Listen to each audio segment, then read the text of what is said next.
Hallelujah. Thank you, Jesus. I'm Apostle Miracle Prince, the president and the producer of the Voice Daily Devotional broadcast. Hallelujah.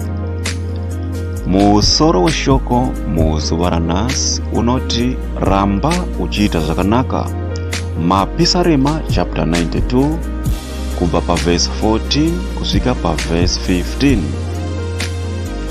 Vacharamba vachibereka zvibereko pakukwegura kwavo vachava vanyoro navatsva. Hapana chinhu chinofadza Mwari hama mudikani sekuramba uchingoita zvakanaka kunani nani waunoona mukati meupenyu hwako.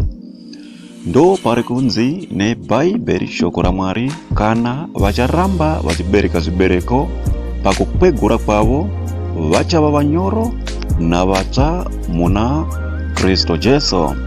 Haleluya. Nokuti hama mudikani kana uchiratidzira rudo kunyika, haleluya, unenge usingazviitire iwewe asi kuti unenge uchiratidza Kristu kunyika uyo wawakagamuchira kuburikidza neshoko. Haleluya. Nokuti vese vane rudo zvinoratidza zvega kuti vari muna Kristu Jesu. Nokuti wega wega akabva kunyika akauya kuna Kristu Jesu haasisiri wekare asi kuti wava mutsva muna Kristu Jesu. Haleluya. Nokuti Mwari vakatisika kuti iwewe neni tiparidze ivhangeri, shoko raMwari rinova Jesu Kristu, Jehovha akarurama, anova ndiye dombo rako iwewe neni, nokuti hapana chinhu chisina kururama maari. Saka kuramba tichiita zvakanaka mukati muupenyu hwedu kunoita kuti tive vanyoro pamberi pavanhu napamberi paMwari, zvakare kuti tigova vatsva muna Kristu Jesu. Nokuti kana munhu ari muna Kristu haasisiri wekare asi wava mutsva muna Kristu Jesu. Ramba uchiita zvakanaka mukati muupenyu hwako hama mudikani. Haleluya.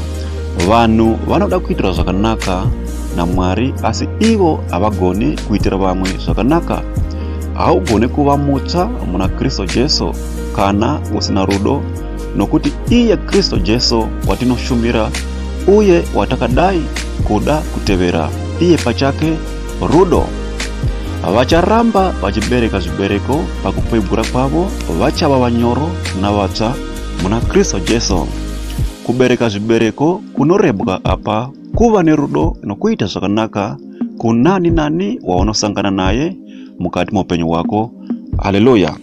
Say I love Jesus. Ukadaro vanhu vose vanobva vaona Mwari uye vanobva vaona unyoro huri pauri kuburikidza neshoko raMwari rauri mukati maro rinonzi Jesu Kristu.